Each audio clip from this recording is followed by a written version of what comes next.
Chapter 8 of Freak the Mighty Dinosaur Brain. It turned out to be a cool summer. I figured we'd get into trouble for running into the pond. It looked bad for a while while the cops drove us home. It looked bad for a while when the cops drove us home, and I got all soaking wet and covered with gook. And when Grim was hosing me down, he had this really pruny look on his face like he was smelling something bad. But the cops made out like I was a hero or something, rescuing the poor crippled midget kid. So Grim listens to the cops, and then he gives me this weird look, like, imagine my surprise. And he goes into the house, and then Graham comes running out in her nightgown with this big fluffy towel, and she's really makes a fuss. Me rescuing Freak? What a joke, right? Except that's how it must have looked from a distance because they never knew it was Freak who rescued me, or his genius brain and my big dumb body. Graham is there rubbing me with the towel, and her hands are shaking, and she's saying, "Oh, I saw those blue lights, and I thought the worst." And Grim is behind her, looking at me real intense and shaking his head, and he's saying, "Who'da thunk it, Mabel?" Which is some kind of joke because Graham's name isn't Mabel. Anyhow, they take me inside, and first thing Graham does is give me a bowl of ice cream. And Grim, he keeps shaking his head and he goes, "What this young man needs is a cup of coffee, real coffee." And then he gets busy putting the filter in the machine and pouring out the coffee and standing by while it drips through. And he's got this stern look like he's thinking deep thoughts. By the time I polish off the ice cream, Grim is handing me a cup and a handing me coffee in a china cup from the set they never use. He gives me this cup like it's a really big deal, maybe because I'm not allowed to drink coffee yet, and he's so grim-like and serious, and I open my mouth to say, "What's the big deal? You really think this is my first cup of coffee?" Yeah, right. And something happens and the words come out. "Thank you, sir." And it's like I'm possessed or something. I have no idea where the things I'm saying are coming from or why. I go, "Thanks for the towel, Graham, and the ice cream. Could I have sugar in the coffee? 2 teaspoons, please." And Grim claps his hands together and he says, "Well, of course you can, son." And it's like, whoa, because he never calls me that. Always Max or Maxwell or that boy. Next thing he's clearing his throat and coughing into his fist, and Graham is looking at the two of us, and she gets this Graham like glow, like this is how it's supposed to be. The way things always happen on the Wonder Years, and the family getting all gooey and sentimental about some numb thing that bratty kid did while having all of his wonderful years or whatever. Graham says, "I want you to promise me something, Maxwell dear. Promise me you'll never keep away. You'll keep away from that hoodlum boy and his awful friends. Nobody got hurt this time, but I shudder to think what might have happened." And Grim, bless his pointed little head, he goes, "Maxwell can handle himself, can't he, huh, Max?" Right, Max, not son, which is okay by me. "I can run," I say to Graham. "If I see Tony D, that's what I'll do." "Good boy," Graham says. "I thought because you're so much bigger than he is, well, you you just do that, son, dear. You run away." "He's not running away," Grim says, real impatient. "He's taking evasive action, avoiding a confrontation. That's a very different thing. Right, Max?" I nod and drink my coffee without slurping and decide it's better not to mention that Tony D carries a knife and he's probably got guns too, because then Graham would only worry, and she's such a clunker when she's worried. Like I said, turns out to be a pretty cool summer. Usually, what I do is hang around and look at my comic books and watch the tube and go shopping with Graham if she really makes a fuss.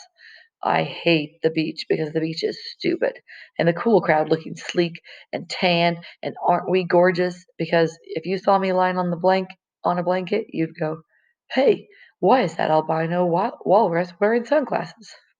So mostly I just vegetate in the basement and pick my navel, to quote Grimm, Mr. Bellybutton Lint himself. Freak changes all of that. Each and every morning the little dude humps himself over and he's banging on the bulkhead. Wonka, wonka, wonka. He may be small, but he sure is noisy. "Get out of bed, you lazy beast.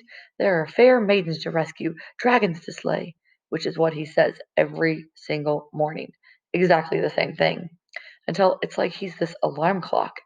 And as soon as I hear the wonka, wonka, wonka of him beating on the bulkhead, I know what's coming next. Fair maidens and dragons, and Frink with that wake up the world grin of his going, Hurry up with the cereal. How can you eat that much, you big ox? Come on, let's do something. He's so full of ever ready energy, you can practically hear his brain humming, and he can never sit still. Ants in the pants, I say one morning when he's ready to yank the cereal bowl off the table. He's in such a hurry to do something. He goes, "What?" And I go, "You must have ants in your pants." And he gets this funny look and he goes, "That's what the fair Gwen always says. Did she tell you that?" And I shake my head and finish the cereal real slow, and Preet goes, "For your information, there are 2,247 known subspecies of Hymenoptera insects, Latin name Forminicade, and none of them are in my pants," which cracks me up, even though I don't understand a word he's saying.